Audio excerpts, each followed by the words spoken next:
Hi, I'm David Gere, Director of the UCLA Art and Global Health Center.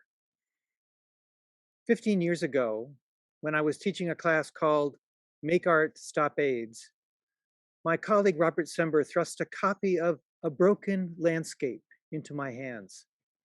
It was a compilation of photographs of people living with HIV and AIDS in sub-Saharan Africa, all taken by the South African photographer Gideon Mendel.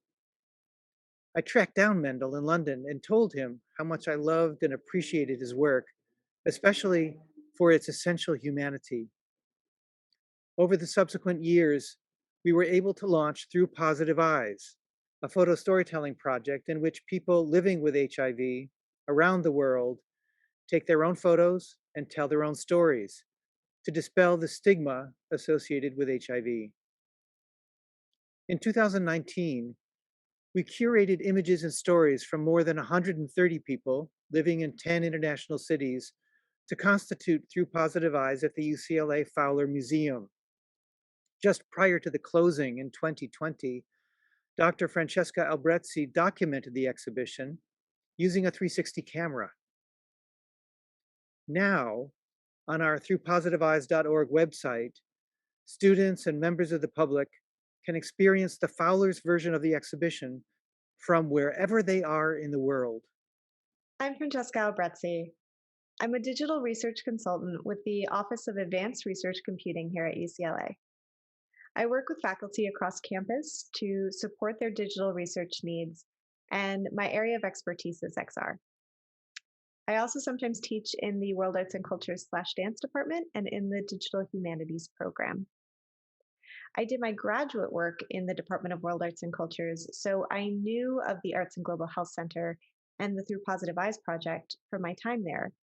But when I saw the exhibition at the Fowler Museum, I was really moved, and I reached out to David to see if he and his team would be interested in having it documented using Matterport 360 technology.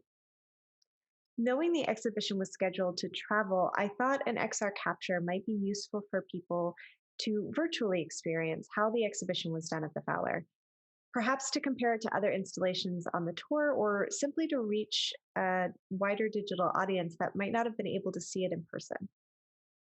The team was incredibly supportive of the idea, and the Fowler staff allowed me into the space the day after the exhibition closed to complete a 360 photogrammetric capture before it was deinstalled.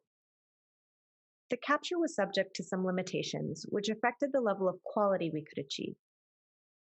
Things came together extremely fast, so there was no time for pre-production or planning. Aaron Connors from the Fowler generously opened the gallery for me, waiting nearly 2 hours while we captured the space.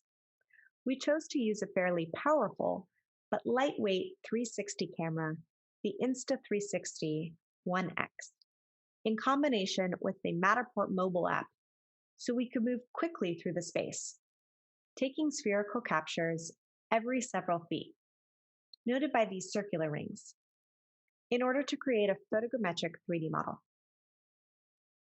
Due to the time frame, we weren't able to adjust for lighting or use a Matterport camera, which would have enhanced the quality of the capture.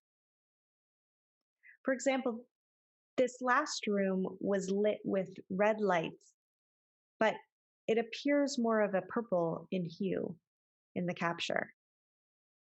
Nevertheless, the capture does give a compelling sense of the exhibition space and design, and the Matterport platform provides users the ability to experience the space as a 3D model, a flat floor plan, or as desktop or immersive VR.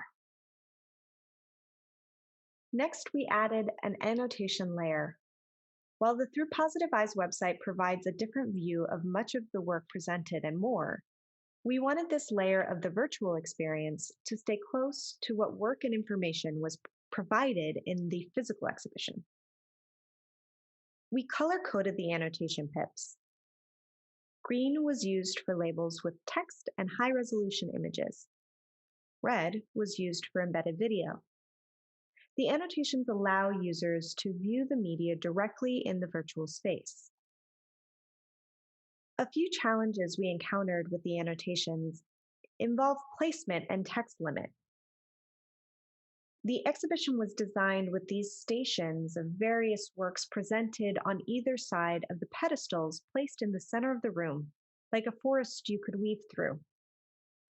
As photos are stitched together to create a model of the space, this design presents an interesting challenge for the placement of annotations. The base of the pedestal was used as a guide, and annotations were set on either side. We chose not to include the artivist headshots that were on the stands as additional annotations, as to not further overwhelm the virtual space. These can be viewed on the Through Positive Eyes website. Finally, the description text for the annotations is limited to 1,000 characters in the platform, so in one case, we chose to stack annotations, so the full body of text could be read in 2 parts.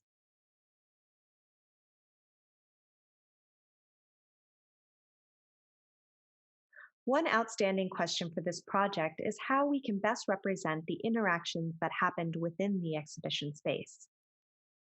Currently, students are working on a text analysis and documentation project connected to the participatory note wall installation that invited exhibition visitors to leave notes with thoughts and feelings, memories, and the like.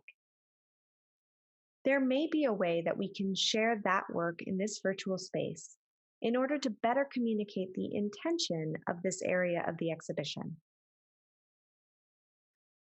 Additionally, several artivist performances occurred in the final room of the exhibition as part of related museum programming. We may incorporate these recordings and perhaps use a different color pip to distinguish them from the other annotations. Exhibitions are like dances. They're ephemeral. The virtual capture not only allows for preservation, but also for greater and continued access. As we take the exhibition to new cities, we're in Seattle now, the Fowler version of the show can still be viewed for comparison and study, which feels significant to us both creatively and archivally. Thank you.